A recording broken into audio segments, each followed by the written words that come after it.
तुम्ही तुमच्या बुद्धीचा विकास करा।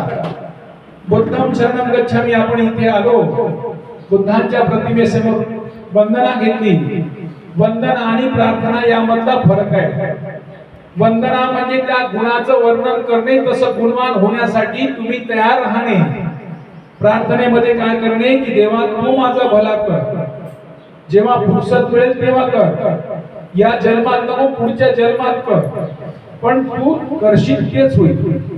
इथे त्यांनी असं काहीच म्हटलेलं नाही, कोणी तुमचा भला करणार नाही, तुमचा भला तुम्हालाच करायचा आहे।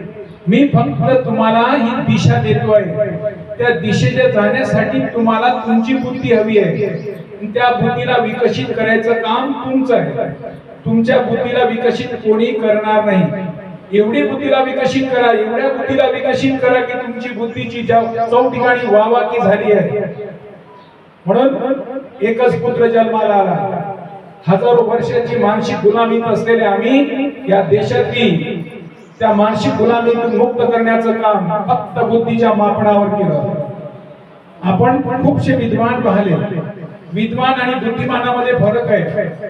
आपण नेहमी सर्व बुद्धाला मानणारी माणसं म्हणून आपण बुद्धिमान आहोत। विद्वान माणसं हा खूप शिकलेला असेल, ब्राह्मणामध्ये खूप शिकलेली माणसं आहेत, ते विद्वान आहे। विद्वान गाडी माडी साडीच्या पलीकडे पाहतच नाही, तो आपलाच कसा उदरनिर्वाह होईल, आपलाच कसा वाढेल हाच विचार करतो, हा विद्वान करतोय। आणि बुद्धिमान इतरांचा कसा भला होईल, इतरांच्या कल्याणासाठी कसं मला धडपडता येईल, आणि तसा बुद्धिमान निर्माण करण्याचं काम या बुद्धांनी केलं। म्हणून सर्वांना बुद्धं शरणं गच्छामि। आता ओबीसी लोक पाहतात की हे लोक बुद्धाची मूर्ती ठेवतात आणि त्या ठिकाणी बुद्धं शरणं गच्छामि म्हणतात, म्हणजे नेमकं काय?